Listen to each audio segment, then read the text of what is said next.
यो नमः हरिः ओम्।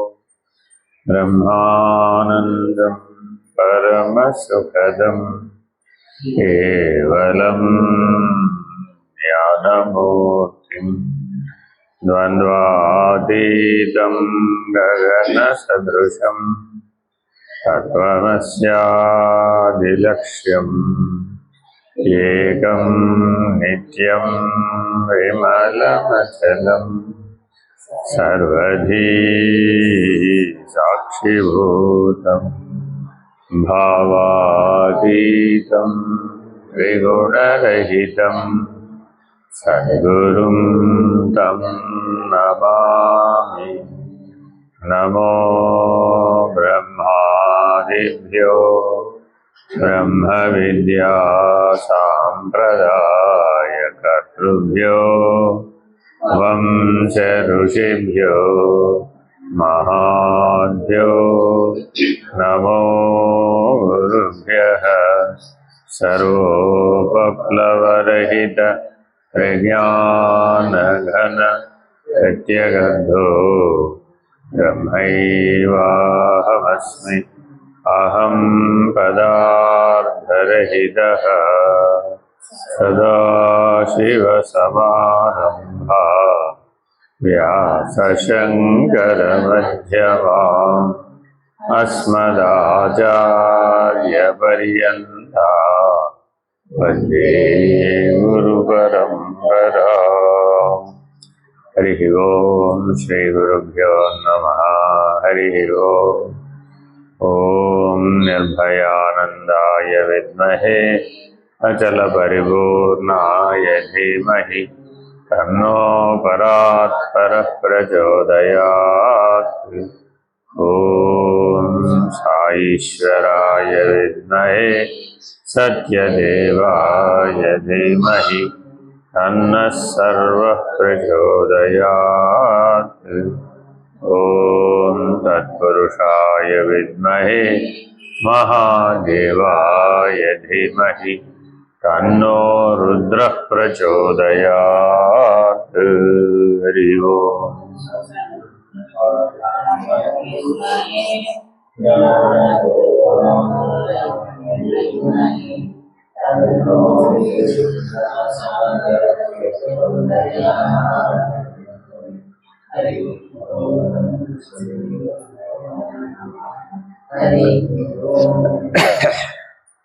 వివేక చూడమని 502వ ఉపదేశం.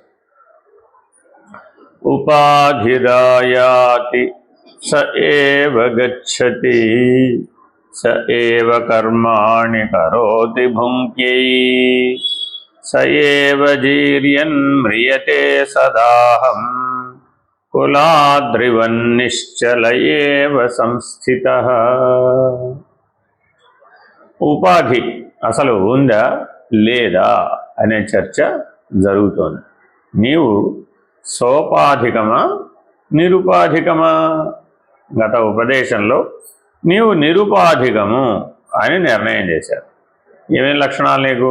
అసంగము, అనంతము, అచలము, స్వయం ప్రకాశకము, నిరుపాధికము.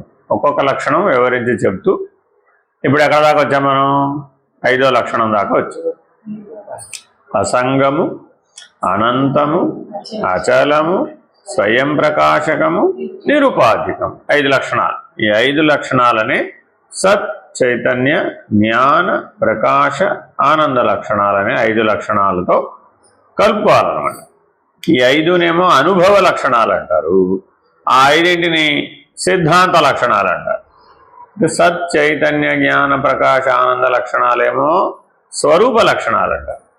ఏమంటారండి? స్వరూప లక్షణాలు. ఆ స్వరూపం అనుభవానికి వచ్చిందనుకోండి, ఎలా వస్తుంది? అసంగము, అనంతము, అచలము, స్వయం ప్రకాశకము, నిరుపాధికము. ఈ 5 అనుభవ నిర్ణయాలు, అనుభవ లక్షణాలు అన్నమాట. అర్థమైందండి? ఉదాహరణ చెప్తాను. మీకు వృద్ధాప్యమా ఇప్పుడు యవ్వనమా? దేని బట్టి చెప్పాలంటావు? అనుభవాన్ని బట్టి. అంతేగా? వృద్ధాప్యమా యవ్వనమా అనేది అనుభవ భేదమే తప్ప శరీర భేదము సహకారమే అక్కడ. అంతే కదా? యవ్వనంలో ఉన్నప్పుడు శక్తివంతంగా ఉన్నారండి, వృద్ధాప్యంలోకి వచ్చేప్పటికి అశక్తత, బలహీనత, అంతేనా కదా, సహజంగానే బలహీనత. మరి ఆ సహజమైన బలహీనత వచ్చి కూడా నేను యవ్వనమేనంటావేమిటి అన్నా ప్రయోజనం ఏముంది? ఓ 10 కిలోమీటర్లు నడవమంటే తెలుస్తుంది మన సత్తా, లేదంటే తిరుమల కాలినడకని రమ్మంటే తెలుస్తుంది, అవునా కదా. అదే శక్తి ఉన్నవాడు ఎలా పరిగెట్టాడు? చకచకా వెళ్ళిపోయాడు. శక్తి లేనివాడు మరి. కాబట్టి సామర్థ్యాన్ని బట్టి కదా నిర్ణయం, అంతేనా కాదా? కాబట్టి నువ్వు జీవుడా దేవుడా దేన్ని బట్టి చెప్పాలి? సామర్థ్య భేదం, అనుభవ భేదం, అంతేనా కదా. కేవల సిద్ధాంత భేదం మాత్రమే కాదు అక్కడ. కాబట్టి స్వరూప జ్ఞాన లక్షణాలు సాధనపూర్వకంగా నేర్చుకునేటప్పుడు, అభ్యాసం చేసేటప్పుడు వాటికి ఉన్న పేర్లు ఏమిటి? సత్, చైతన్య, జ్ఞాన, ప్రకాశ, ఆనంద లక్షణాలు. అవే 5 లక్షణాలు అనుభవానికి వచ్చేటప్పటికి చెప్పండి, అసంగము, అనంతము, అచలము, స్వయం నిరుపాధికము. ఇవి అనుభవంగా తెలుస్తాయి అన్నమాట. కాబట్టి ఏమంటే మీకు నిర్ణయం అయిందా అని అడుగుతాం. అనుభవం రాగానే ఏమడిగాం? నిర్ణయం అయిందా అన్నా. నిర్ణయం అయిందండి అన్నావు. నిర్ణయం అయిందంటే ఏమి నిర్ణయం అయింది అన్నా. నేను ఆత్మస్వరూపుణ్ణి, నేను చైతన్య స్వరూపుణ్ణి, నేను సాక్షి స్వరూపుణ్ణి, నాకు నిర్ణయం. ఎలాగా అని అడిగా. ఎలాగా అంటే నేను అసంగుడను. ఇప్పుడు అలా జీవించాలా చెప్పాలా? జీవించాలి. నెక్స్ట్ నేను అనంతుడను. నీకు అనుభవం ఉందమ్మా? నేను అనంతుడనే అనుభవం ఉందా అంటే ఏమంటావు? ఎలా తెలుసు? ఎలా చెప్పగలవు? ఊరికే సిద్ధాంతం చేత సర్వవ్యాపకుడనని అనుకుంటున్నావా? నిజంగానే నీకు అనుభవం ఉందా? తెలియాలిగా. అనుభవం వచ్చిన వాడు ఎలా ఉంటాడు? అలాగే ఉంటాడు. ఇప్పుడు అక్కడెక్కడో ఆ చివరి అమెరికాలో నీ గురించి ఎవరు అనుకుంటున్నారండి, నీకు ఇక్కడ తెలియదు. నీ గురించి ఎవరైనా అనుకుంటే తెలుస్తుందంటవా? ఫోన్ చేయకుండా, ఏమి సమాచారాలు లేకుండా నిన్నెవరో తలుచుకున్నారండి. తలుచుకుంటే నీకు తెలుసునా తెలీదా? తెలీదు. ఎప్పుడు తెలుస్తుంది? చైతన్య స్థితిలో, ఆత్మస్థితిలో ఉంటే నిన్ను ఎవరు తలుచుకున్నా వెంటనే తెలిసిపోతుంది. ఎందుకని? సర్వవ్యాపకుడవు కాబట్టి, అనంతుడవు కాబట్టి. ఇంకా ఎంత దూరం అయ్యా అంటే 14 లోకాల్లో ఎవరు తలుచుకున్నా తెలిసిపోతుంది. 14 లోకాల్లో ఉంటారంట మన బంధువులు. మరి దేవతలు ఉండొచ్చు, గంధర్వులు ఉండొచ్చు, రాక్షసులు ఉండొచ్చు, పిశాచాలు ఉండొచ్చు, భూతాలు ఉండొచ్చు, ఎవరైనా ఉండవచ్చు. యక్షులు ఉండొచ్చు, కిన్నరులు ఉండొచ్చు, కింపురుషులు ఉండవచ్చు, గంధర్వులు ఉండొచ్చు, నాగులు ఉండవచ్చు, ఎవరైనా ఉండవచ్చు. మరి వాళ్ళు ఎవరైనా నేను తలుచుకోగానే నీకు తెలిసిపోవాలి.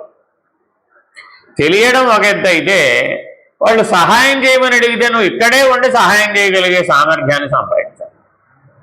మరి ఉందంటావు మనకు? ఎక్కడో ఉండి బాహిమా నన్ను కాపాడవయ్యా బాబు ఆయన ప్రార్థన చేసాడేంటి? చేస్తే సహాయం చేయగలిగే శక్తి ఉండాలి నీకు. అది నెక్స్ట్ లెవెల్ అంటామా లేదా?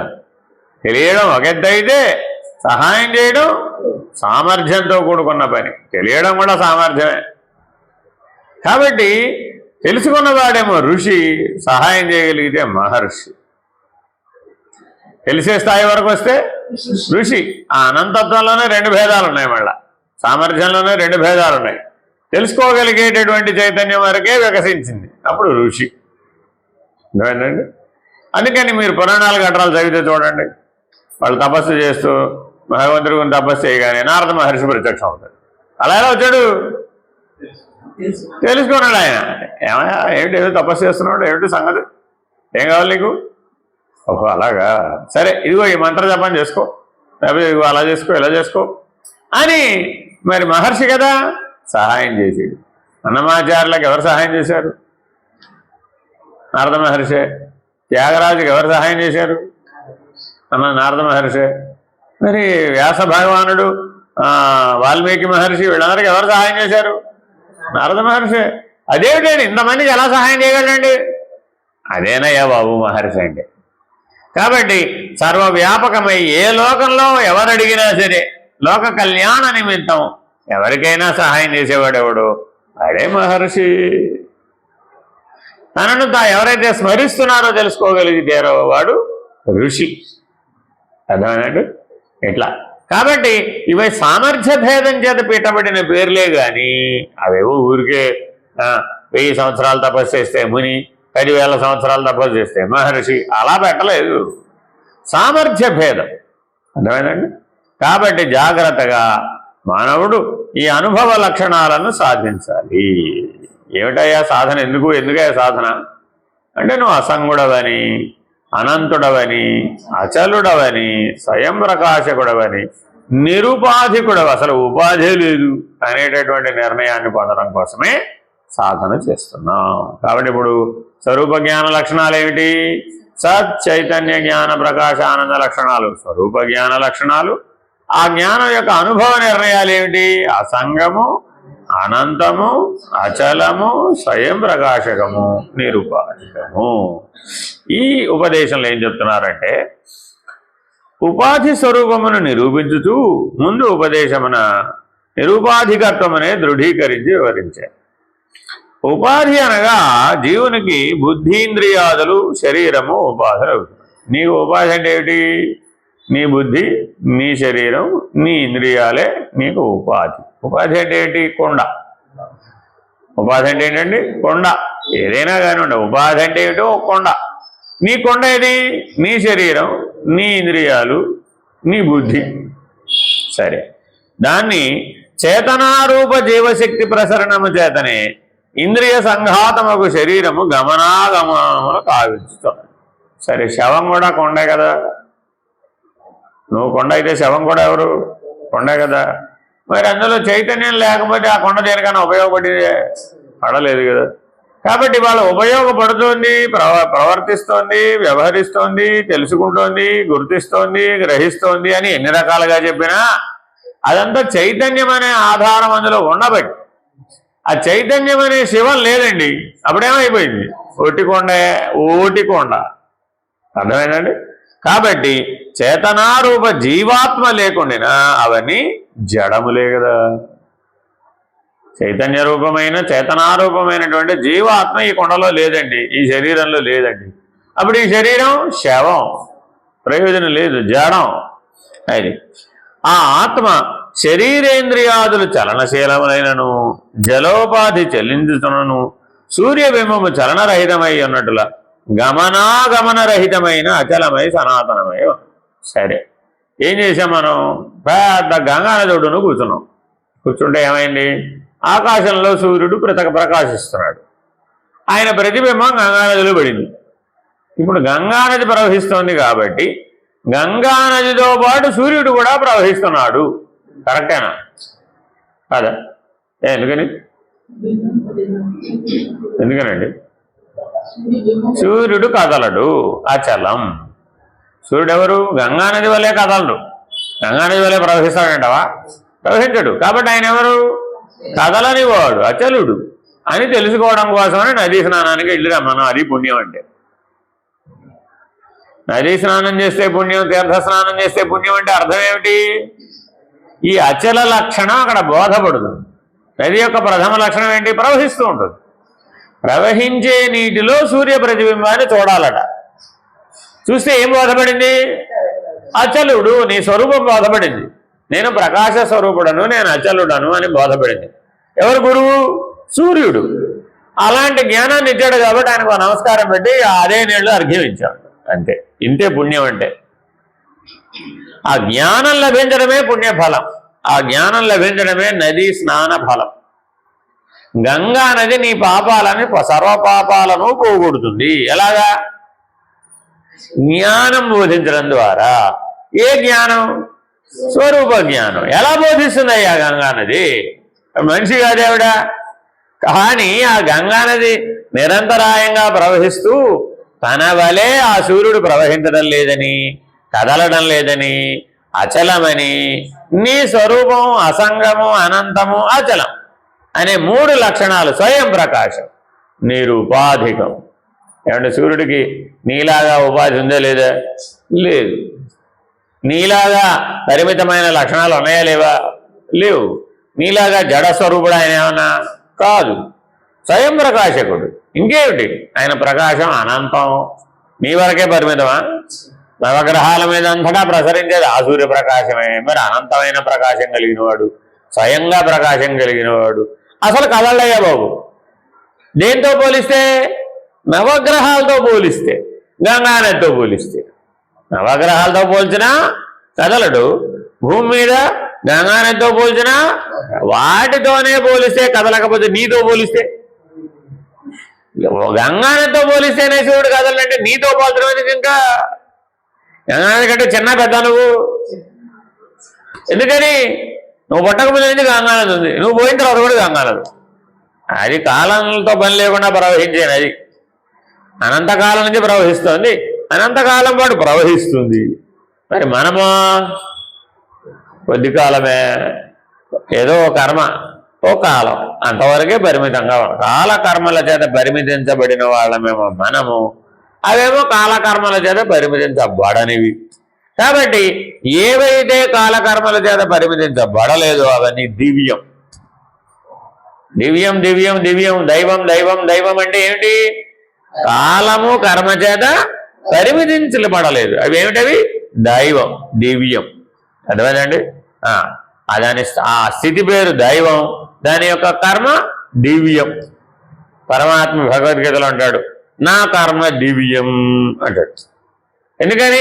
నేను కదలను కదా, నేను అసంగుడను, నేను అనంతుడను, నేను అచలుడను, నేను స్వయం ప్రకాశకుడను, నేను నిరుపాధికుడను. కాబట్టి నా కర్మ ఏమిటి? దివ్యం. నువ్వు రివర్స్, ఆపోజిట్. అసంగ బదులు సంగ, అనంత బదులు పరిమిత. తర్వాత అచల అబోధం, నేను కదిలేట ఎవరో కదలండి, చల. స్వయం ప్రకాశక, మరి నేను ఎవరిని? జడ. జడ కాదా? నేను నిరుపాధికుడను, నువ్వు సోపాధికుడవు. కాబట్టి 5 ఆపోజిట్ లక్షణాలు. అవేమిటి? అజ్ఞానం లక్షణాలు, అవిద్య లక్షణాలు, అవివేక లక్షణాలు. కాబట్టి నువ్వు చేసే కర్మ వ్యవహారం భవ్యం, అదేమో దివ్యం, ఇదేమో భవ్యం. ఏమిటి తేడా దివ్యానికి భవ్యానికి అంటే? దివ్యానికి షడూర్ములు లేవు.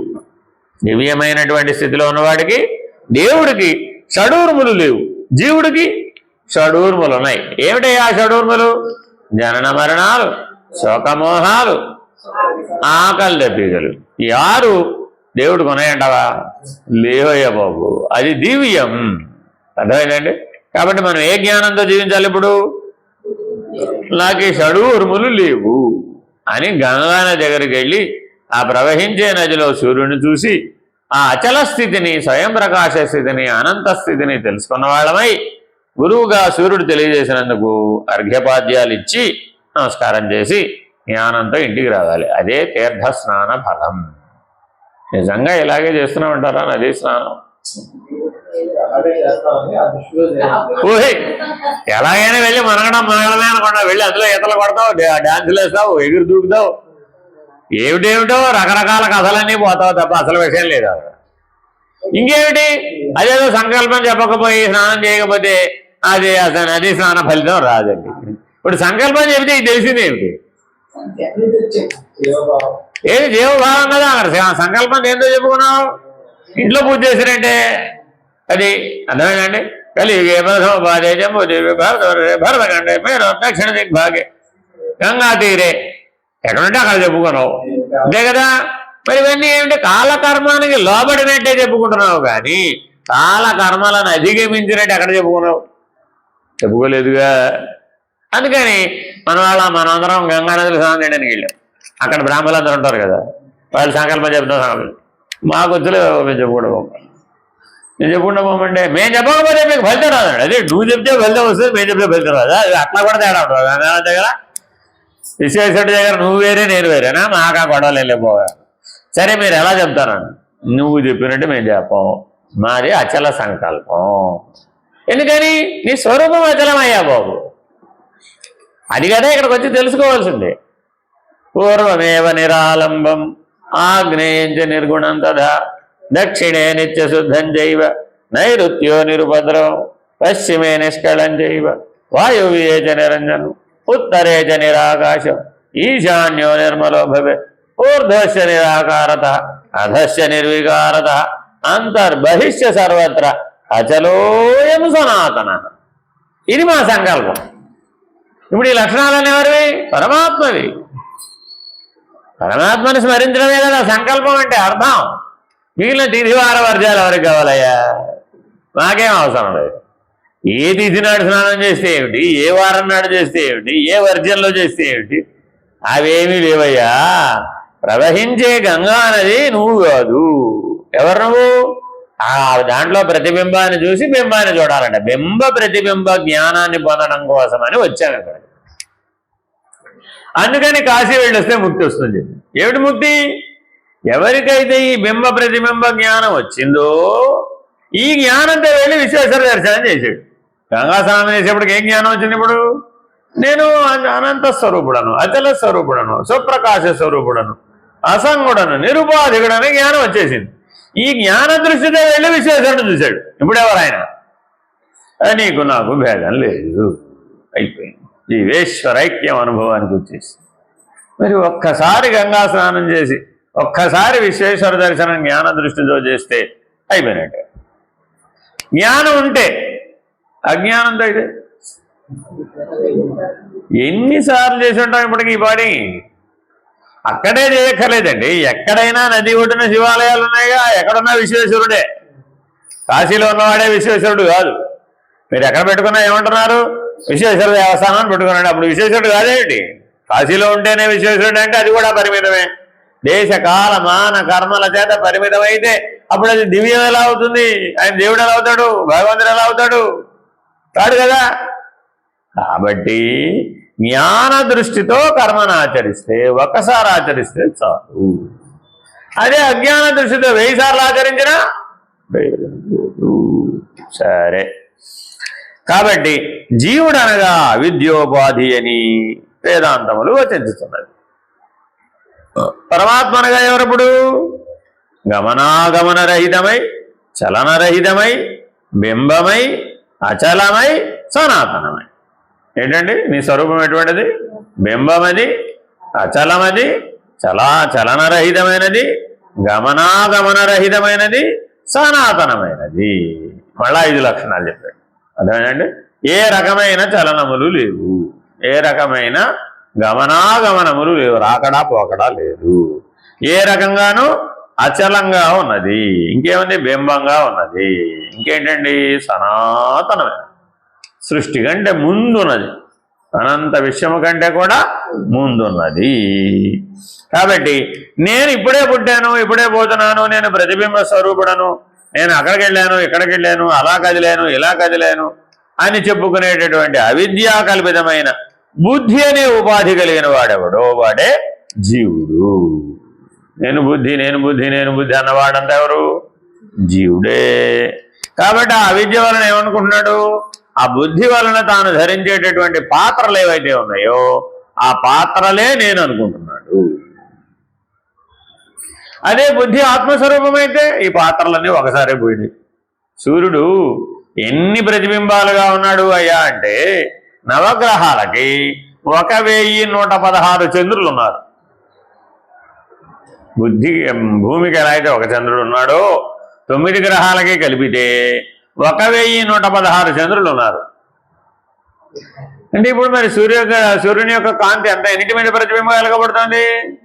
ఆకాశంలో సృష్టిలో బ్రహ్మాండంలో ఎంతమంది చంద్రులు ఉన్నారంటే 1116 చంద్రులు ఉన్నారు. బట్ నీ చంద్రుడే లెక్క అంటావా, మిగిలిన వాడు కూడా లెక్క అంటావా? అన్ని వాటి సామాన్య లక్షణం ఏమిటి? ప్రతిబింబం. బింబం ఎవరయ్యా? ఒక్కడే కదా. కాబట్టి నువ్వు బింబాన్ని పరిగణలో తీసుకోవాలా, ప్రతిబింబాన్ని పరిగణలో తీసుకోవాలా? అప్పుడు బింబం ఏకస్వరూపం, ప్రతిబింబాలు అనేక స్వరూపం. కాబట్టి బుద్ధిని ఎవరైతే పరిగణలో తీసుకున్నారో వాళ్ళు ఎప్పుడు అనేకత్వం దగ్గరే ఆగిపోతారు. ఎవరైతే ఆత్మస్థితిలోకి పరిణామం చెందుతారో వాళ్ళు ఏకత్వ స్థితిలో ఉంటారు. అహంకార మమకారాల సంయుక్తుడై కర్తృత్వ బుద్ధితో సకలేంద్రియ వ్యాపారములకు కారకుడై సకల కార్యములు నేనే చేయుచున్నాను అని తలంచుతున్నాడు. ఎవడు వీడు? జీవుడు కర్తగా భోక్తృత్వ మతితో సకల దుఃఖములను అనుభవించుతున్నాడు. అన్నీ నేనే చేస్తే ఆ నేను చేసిన దాని ఫలితం ఎవరు అనుభవించాలి? అది కూడా నువ్వే అనుభవించాలి. ఇంకను అంత్యకాలం ఆసన్నమగినప్పుడు శరీరోపాధియే మృతి చెందుతున్నప్పటికీ నిజానికి జనన మరణాలు దేనికి? శరీరానికి. కానీ వీడేమనుకున్నాడు? నాకే. ఎందుకని? నేనే పుట్టానంటున్నాడుగా. మరి శరీరం పుట్టింది అనాలి, కానీ బర్త్డే వచ్చిందండి ఏమనాలి? ఈ శరీరం పుట్టి 50 ఏళ్ళు అయిందండి అనాలి వాస్తవానికి. కానీ ఏమంటున్నాడు? నాకు 50. ఓరిని నీకు 50 ఏళ్ళు? నువ్వు సనాతనుడు కదయ్యా బాబు. ఎక్కడి నుంచి లెక్కంటాలి నీకు 50 ఏళ్ళు అంటే? ఎక్కడి నుంచి లెక్కంటాలి 60 ఏళ్ళు అంటే? షష్టి పూర్తి చేస్తున్నారండి ఇప్పుడు. ఎక్కడి నుంచి లెక్కంటాలి 60? ఎవరికి లెక్క? శరీరం చేయడం కదమ్మా. శరీరం చేయడం కదా. మరి నువ్వు చేతనం కదా. చైతన్యానికేమో వయస్సు లేదు, శరీరానికేమో లెక్క పెట్టడానికి వీలు కాదు. ఏం చేస్తారమ్మా సత్యబుద్ధి? ఎలా చేస్తారు? వాళ్ళందరూ కూడా భ్రాంతి చేత, కర్మ సంజనితమైన భ్రాంతి చేత. ఏమిటయా ఇంతకీ షష్టిపూర్తి అంటే? నేను కర్త అని 60 ఏళ్ళు అయింది అని చెప్పడం అట. ఇంకేంటో తెలుసా? ఎంతమందిని కన్నానో తెలుసా? నేను భోక్త. ఇట్లా చూపిస్తే ఎవరు? నేను భోక్త. ఇట్లా చూపిస్తే నేను కర్త. నేను కర్త అయ్యి భోక్త అయ్యి 60 ఏళ్ళు అయిందని పబ్లిక్గా చెప్పడం అట. అది షష్టిపూర్తి. నీ అజ్ఞానం వచ్చి నీకు అజ్ఞానం కలిగి ఎంతకాలం అయిందయ్యా అని అడిగామట. అడిగితే ఏం చెప్తాడు? 60 ఏళ్ళు అయిందని పబ్లిక్గా చెప్తున్నాడు. ఇంకా ఏమంటున్నాడు? మృత్యు భయం ఉందయ్యా బాబు నాకు ఇప్పుడు. 60 ఏళ్ళు ఎప్పటికి వచ్చేది ఏమిటి? మృత్యు భయం. ఆ మృత్యు భయంలో నుంచి బయటపడేసుకోవడం కోసమని ఆ కర్మకాండ అంతా చేస్తున్నాడు. కాబట్టి షష్టిపూర్తికి అధిష్టాన దేవత ఎవరంటే మృత్యు. మృత్యువుని ఆరాధిస్తారు. అప్పుడు మృత్యుంజయుడిని అధిష్టాన దేవతగా పెట్టి ఒక 108 కలశాలు పెట్టి 3 రోజుల పాటు ఆగకుండా మృత్యుంజయ హోమం చేసి ఆ కలశం నీళ్లతోటి ఆ యజమానిని అభిషేకించి నీకు మృత్యు భయం తీరిపోయింది భో అని ఆశీర్వదిస్తారు. కర్త భక్త పోతే ఎప్పుడు పోతుంది? ఇప్పుడు అదే చెప్తున్నాడు. ఎప్పుడు పోతుంది? నువ్వు నిరుపాధికుడవు. అసలు నీకు ఉపాధి లేదు, శరీరమే లేదు, ఇంకా పోయేదేమిటి? మరి నేను సోపాధికుడు అనుకుంటే అట్లాగే మృత్యు భయం ఉంటుంది. కాబట్టి ఎవడైతే నిరుపాధికుడు అనే స్థితిలో జీవించాడో వాడికి మృత్యు భయం లేనే లేదు. అర్థమైందండి? కాబట్టి చాలా జాగ్రత్తగా ఆ దేహము పడిపోయి మట్టిలో కలిసిపోతున్నది. నేను మాత్రం ఎలా ఉన్నాను? జీవాత్మ మాత్రము శరీరమును విడిచి వెళ్ళిపోతుంది. దానికి మరణం లేదు. ఆ జీవాత్మ సనాతనం. ఈ శ్లోకమున ఉపాధియే గమనాగమన రూపకార్యములను సకల కర్మలను చేయుతున్నదనియు సుఖ దుఃఖములను అనుభవించుతున్నదనియు కట్టకడకు మరణించుతున్నదనియు తెలిపి. నిజానికి నేను పుట్టాను, నేను పెరిగాను, నేనున్నాను, నేను కన్నాను, నేను చూశాను, నేను విన్నాను, నేను తిన్నానని ఎన్నెన్నో జీవితం అంతా చెప్తున్నావే. అదంతా ఎవరి అడ్రస్లో వేయాలి? ఎవరి ఖాతాలో వేయాలి? ఉపాధి ఖాతాలో వేయాలి. నీ ఖాతాలో వేసుకోవు. కానీ అజ్ఞానం చేత, అవిద్య చేత, వివేకం చేత, భ్రాంతి చేత అవన్నీ నీ ఖాతాలో వేసుకుని నువ్వే పుట్టావని, నువ్వే చేసావని, నువ్వే అనుభవిస్తున్నావని బాధపడిపోతున్నావు. ఉపాధి అనగా శరీరేంద్రియాదులు. ఉపాధి అనగా అవిద్యోపాధి అయిన జీవుడు. ఉపాధి అనగా స్థూల శరీరం. కాబట్టి స్థూల శరీరం అన్నా ఉపాధే, సూక్ష్మ శరీరం అన్నా ఉపాధే, కారణ శరీరం అన్నా కూడా ఉపాధే. శరీరత్రయం అంతా ఉపాధే. అనగా బుద్ధ్యాది ఇంద్రియములకును శరీరమునకును దాని అభిమానము కలిగి చేదాభాసుడని ప్రతిబింబుడని వచింపబడు జీవునకు సాక్షి అయిన బింబ పదార్థమైన ఆత్మ సర్వ విలక్షణముగా ఉన్నదని అర్థం. అంటే అర్థం ఏమిటట? కొండలో నీళ్లు బయట పెట్టాం, ఆకాశంలో సూర్యుడు ఉన్నాడు. సూర్యుడు అందులో ప్రతిబింబించాడా లేదా? ప్రతిబింబం వల్ల నీళ్లు వేడెక్కినాయా లేదా? ఎక్కినాయి. ఇప్పుడు సూర్యుడు అక్కడి నుంచి ఇక్కడికి దిగి వచ్చాడంటావా, దిగి రాలేదంటావా? సూర్యుడు దిగి రాకుండా నీళ్ళు వేడెక్కినాయి. సూర్యుడు వచ్చాడా? సూర్యుడు అక్కడ వచ్చాడు. ఇలాగే మనలో కూడా జరుగుతుందట. ఆత్మస్వరూపం సూర్యుడు, జీవుడెవరు? కొండలో ప్రతిబింబం. మరి కొండలో ప్రతిబింబంలో మార్పులు వచ్చినట్టున్నాయా లేదా? నీళ్లు వేడెక్కినాయా లేదా? కొండ వేడెక్కిందా లేదా? ప్రతిబింబ వ్యవహారం అది. ఎవరి వ్యవహారం ఇప్పుడు? అది సూర్యుడి వ్యవహారం అనకూడదు దాన్ని. ఎవరికి ఖాతాలో పెట్టాలి? ప్రతిబింబ వ్యవహారమే కానీ సూర్యుడికి వేరే పని పాడలేదండి. మీ ఇంట్లో కొండలో నీళ్లు వేడి చేయడం తప్ప. సూర్యుడి ఖాతాలో రాద్దామన్నామండి. ఎంతమంది ఇళ్లలో ఎన్ని కొండల్లో నీళ్లు వేడి ఎక్కించడం లెక్క రాదా? వెళ్ళి సూర్యుడిని అడిగామనుకోండి, ఏం చెప్తాడంటావు? ఏమయ్యా మా ఇంట్లో కొండలో నీళ్లు వేడెక్కించడం కోసం నువ్వు ప్రకాశిస్తున్నావా అని అడిగామనుకోండి, ఏమంటాడంటావు? అసలు నువ్వెవరు? నువ్వు ఏ లోకం వాడివి? నువ్వు నీళ్ళు ఎక్కడా? మీ ఇంట్లో కొండ ఎక్కడా? కొండలో నీళ్ళు ఎక్కడా? నేను వచ్చి నా కొండలో నీళ్లు వేడి చేయడం ఏమిటి? బుర్రదానికి ఏమన్నా అంటాడా లేదా? ఎప్పుడు మీరే ఒకసారి సూర్యస్థానంలో ఉండి ఆలోచించండి. మిమ్మల్ని ఇలా అడిగారు అనుకోండి, ఏమంటారు మీరు? అప్పుడు నాకేమయ్యా, నా గొడవలో నేను ప్రకాశిస్తున్నాను అంతే. దానివల్ల ఏమైనా జరగవచ్చు, జరగకపోవచ్చు, నాకు సంబంధం లేదు అంటాడు. కానీ బింబము ప్రతిబింబ వ్యవహారాన్ని నా ఖాతాలో వెయ్యి, నేనే దానికి కర్తను అంటాడేమిటి? మరి నువ్వు కూడా అలా ఉండాలి కదా. ఆ సూర్యుడు కదా ఆత్మస్వరూపం అంటే, జీవుడు అంటే అని నీకు వాడి ఖాతాలో వేసుకునేవాడు, అంతేనా కాదా? ఇప్పుడు చిన్నప్పుడు పళ్ళు ఊడిపోతాయా? ఊడిపోవా? ఏం చేయాలి వాటిని?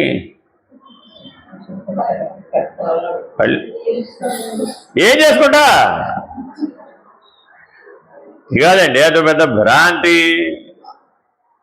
ఎందుకంటే ఆ పళ్ళు మళ్ళా కట్టించుకుంటావు, పాల పళ్ళు అలా కట్టించుకుంటావు. తల్లి రామా. సో ఇలాగా మానవుడు తెలియకుండానే అనేక భ్రాంతులు, ఇదంతా వ్యవహారపూరితమైన ప్రపంచంలో ఏర్పడిన భ్రాంతులు. బింబ దృష్టితో చూస్తే అసలు అవి లేనే లేవు, నిరుపాధికమమ్మా. ఇది చిదాభాసుడమ్మా, అదేమో ఆత్మస్వరూపం. ఈ జీవుడు ఆ ప్రకాశానికి ప్రతిబింబం, చిదాభాసుడు. కాబట్టి ఇదంతా కూడా ఆ సర్వ విలక్షణమైన ఆత్మయందు లేనే లేదు. కర్తృత్వ భోక్తృత్వాది అభిమానము లేనే లేదు. సూర్యుడికి నేను కర్త భోక్త, ఈ ప్రపంచం నాదే, ఈ భూమి నాదే, ఈ సృష్టి నాదే, ఇదిగో ఈ వెంకాయమ్మ నావాళ్లే, ఈ సుబ్బాయమ్మ నావాళ్లే, ఆ వెంకటలక్ష్మి నావాళ్ళు కాదు, తన మన పర అని సూర్యుడికి ఏమైనా భేదం ఉంటుందంటావా?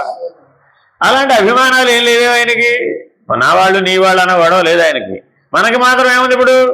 అంతా అదే గోల. నీ వాళ్ళు నా వాళ్ళు తెలుసుకోవడమే సరిపోతుంది జీవితం అంతా కూడా. మన వాళ్ళు ఎవరో అంతకంటే తెలియదు, అంతేనా కాదా? కాబట్టి ఈ అభిమాన పద్ధతి జీవ పద్ధతి, శరీరాభిమానం వల్ల కలిగింది. ఉపాధి యందు అజ్ఞానం చేత భ్రాంతి చేత కలిగిన అభిమానమే తప్ప సత్యం కాదు. ఎందుకని? గత జన్మలో నీ వాళ్ళు ఎవరంటావు? పోనీ వచ్చే జన్మలో మీ బంధువులు ఎవరంటావు? ఈ జన్మలో ఎవరో చెబుతాం కరెక్ట్గా. ఏమో, పుట్టినప్పటి నుంచి ఎంతమందినో కలిసాం, ఎంతమందితోనో కలిసి జీవించాం, ఎంతమంది సహాయమో తెలిసి తెలియక పొందాం, అంతేనా కదా? చదువుకున్న పుస్తకాలు ఎవరు రాశారమ్మా? అయిపోయింది. ఎవరు ప్రింట్ వేశారమ్మా? ఎవరు తెచ్చిచ్చారమ్మా? ఎవరు చెప్పారమ్మా? ఎవరు చెప్పకుండా చదువుకున్నాం ఏమిటి? వాళ్ళు ఏమన్నా గుర్తెట్టుకున్నావా? అయిపోయింది. ఎప్పటిదప్పుడు అవసరార్థం అంతే, అంతేనా కదా? మరి వీళ్ళని ఎవరిని గుర్తెట్టు? వీళ్ళెవ్వరి సహాయం లేకుండానే నీ 60 ఏళ్ళు గడిచిపోయింది, ఎట్లా గడుస్తుంది? కానీ మరి ఎవరికి వాళ్ళు ఏమనుకున్నారు? కాలర్ ఎగరేస్తున్నాం నేనే. అబ్బా, అజ్ఞానం కదా, అవిద్య కదా, అభిమానం కదా. కాబట్టి తప్పక మనం ఆత్మస్వరూపంగా ఉన్నప్పుడు ఈ 3 లక్షణాలను విడిచిపెట్టాలి. ఏమిటవి? అజ్ఞానం, అవిద్య, అవివేకం, అభిమానం. అది ఏ రూపంలో కనబడుతుందండి? అభిమాన రూపంలో కనబడుతుంది. అర్థమైందండి? పైగా మనకి ఎంత భ్రాంతి అయ్యా అంటే ఆత్మాభిమానం ఉండాలండి అంటే, ఆత్మకు అభిమానం ఎలా ఉంటుంది? దేహాభిమానం ఉంటుంది కానీ ఆత్మాభిమానం ఎక్కడ ఉందండి? కోడలు గారు నేను ఆత్మాభిమానం చంపుకుని మీ ఇంట్లో ఉండలేనండి, అందుకని బయటికి పోతున్నాను. అబ్బా, అది ఆత్మాభిమానం కాదమ్మా, దేహాభిమానం. మా అత్తగారి దగ్గర నేను ఉండలేనండి బాబు. ఏమైందమ్మా నీకు? ఆత్మాభిమానం అడ్డం వచ్చిందండి. ఏ అడ్డం రావడం కాదు, ఉంటే అసలు. ఎందుకని? భ్రాంతి, ముసుగు, తేరా. నీ నీ స్వరూపాన్ని తెలుసుకోకుండా నువ్వే మునిగిపోతున్నావు. ఎవరికి నష్టం? వెలు నీదే, కన్ను నీదే. కాబట్టి చాలా జాగ్రత్తగా మానవుడు ఈ దేహం అనే ఉపాధినే దాటలేనివాడు సృష్టి అనే ఉపాధిని ఎలా దాడతాడు? ఆ సృష్టి కూడా ఉపాధే, ఈశ్వరుడికి ఉపాధి అది. ఇదేమో జీవుడికి ఉపాధి అయితే అది ఈశ్వరుడికి ఉపాధి. మరి ఆయన వాటిలో పర్వతాల్లో కలిసిపోయాడా, పంచభూతాల్లో కలిసిపోయాడా, ఆయన దేంట్లో కలిసిపోతాడు? ఇది నా ఉపాధిని ఆయన ఏం అనుకోవడం లేదే, అతీతంగా ఆయన ఉన్నాడుగా. మరి నువ్వు కూడా ఆయన వల్లే ఉండాలంటే ఎక్కడ ఉండాలి? అతీతంగా ఉండాలి. లోకాలోక పర్వతమనియు, చక్రవాళ పర్వతమనియు, అవధి పర్వతమనియు, ప్రళయకాలం అనందు ఏమైపోతున్నాయి ఇవన్నీ? అంతా గోవింద. హిమాలయాలు ప్రళయకాలంలో ఉంటాయా ఉండవా? హిమాలయాలు లేకపోతే హిమాలయాల్లో ఉన్న కేదారేశ్వరుడు ఏమైపోవాలి? ఇంకెక్కడ? ప్రళయంలో అంతా లయమే. మరి అప్పుడు ఈశ్వరుడు లేదంటే అదేమిటండి మా చారోధానం లేకపోతే ఈశ్వరుడు లేడు. అయ్యో రామా, నీ భూమే లేదు అసలు, అక్కడ సూర్యుడే ఎగిరిపోతున్నాడు. ఆధారమైన సూర్యుడే ప్రళయకాలంలో ఎగిరిపోతుంటే ఈశ్వరుడిలోకి సృష్టి వెళ్ళిపోతుంటే, ఇంకా మా కాళహస్తీశ్వరుడు వెళ్ళిపోడండి, మా కేదారేశ్వరుడు వెళ్ళిపోడండి, మా సందుచేవరు గుడి మాత్రం అక్కడికి పోయాడు, మా ఇంట్లో ఈశ్వరుడు అసలుకే పోయాడు అన్నా మనకు ఏమంటారు? అజ్ఞానం కదూ, భ్రాంతి కదూ. ప్రపంచం అంతా కొట్టుకుపోతే, అసలు అంతా లయమైపోయి సముద్ర గర్భంలోకి పోతే, సముద్రాలే ఎండిపోతే, భూమే ఆవిరిగా మారిపోయి వాయువుగా మారిపోయి మండిపోయి మాడి మసైపోతే, అంతా నవగ్రహాలు కూడా సూర్యుడే బ్లాక్ హోల్ నల్లటి నక్షత్రంగా మాడి మసైపోతే, ఇంకా సూర్యుడి మీద ఆధారపడ్డ వాళ్ళని దగ్గర ఉంటారమ్మా. కాబట్టి ప్రళయ కాలంలో ఇవేవి నిలబడటం లేదు. అప్పుడు ఉన్నటువంటి చైతన్యం మాత్రమే ఉన్నదంటే, అప్పుడు కూడా ఒక చైతన్యం ఉంది. ఆ చైతన్యమే నిరుపాధికమైనటువంటి చైతన్యం. దానికి సృష్టి అనే ఉపాధి లేదు. అది మహాకారణం. అదేంటండి? మహాకారణం. అదే చైతన్యం, అదే ఆత్మ, అదే బ్రహ్మము. దాంట్లోకి అన్నీ వెళ్ళిపోతున్నాయి. మళ్ళీ ఎక్కడి నుంచి వస్తున్నాయి? దాంట్లో జీవులు వస్తున్నాయి. కాబట్టి ఈ సకల సృష్టి ఎందులోకి వెళ్ళిపోతుందో అతడు సనాతనుడు. ఆ మహాకారణ స్థితే సనాతనుడు, అచలుడు, చలించనివాడు.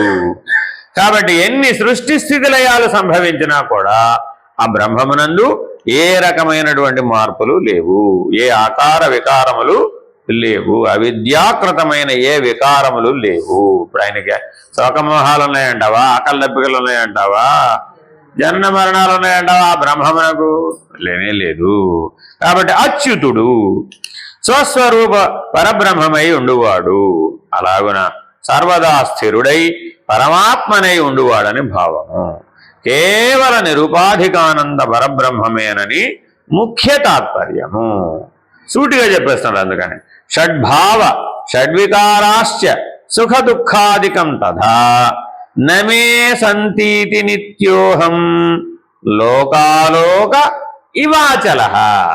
చాలా మంది ఏమంటారంటే, శంకర భగవద్పాదులకు అచలం తెలియదండి. అబ్బా, నీకు తెలిసే తెలియదండి. ఎక్కడ చూడండి, ఎక్కడ పడితే అక్కడ ప్రతి శ్లోకంలో కూడా ఇవాచల, ఏది అచలమో నిర్ణయిస్తున్నారండి. ఏ లోకములు అలోకములు పోయినా కూడా ఏది ఎప్పుడూ కదలకుండా ఉన్నదో అదే అచలము. ఒక లోకం పుట్టిందని, ఒక లోకం ఉన్నదని, ఒక లోకం పోయిందనే దాంతో ఎట్టి సంబంధం లేకుండా కదిలే వాటన్నిటినీ లోకములు అంటారు. కదలనిదేదో అదే అచలము. కాబట్టి మనలో కదలికలు ఎలా ఉన్నాయి? షడ్భావ వికారాలుగా ఉన్నాయి, షడూర్ములుగా ఉన్నాయి, షడ్వికారాలుగా ఉన్నాయి. 18 నువ్వు కాదు, నీవు అచల స్వరూపుడవు. సుఖ దుఃఖాధికములు అనేటటువంటి ఏ చలనములు నీకు లేవు. అలాగే సృష్టి స్థితి లయములు కూడా లేనే లేవు. హరి ఓం. శ్రీ గురుభ్యో నమః. హరి ఓం. పూర్ణమద పూర్ణమిదం పూర్ణాత్ పూర్ణముదచ్యతే పూర్ణస్య పూర్ణమాదాయ పూర్ణమేవావశిష్యతే. ఓం తత్సత్. ఓం శాంతి శాంతి శాంతి. హరి ఓం. శ్రీ గురుభ్యో నమః. హరి ఓం. నారాయణ నారాయణ.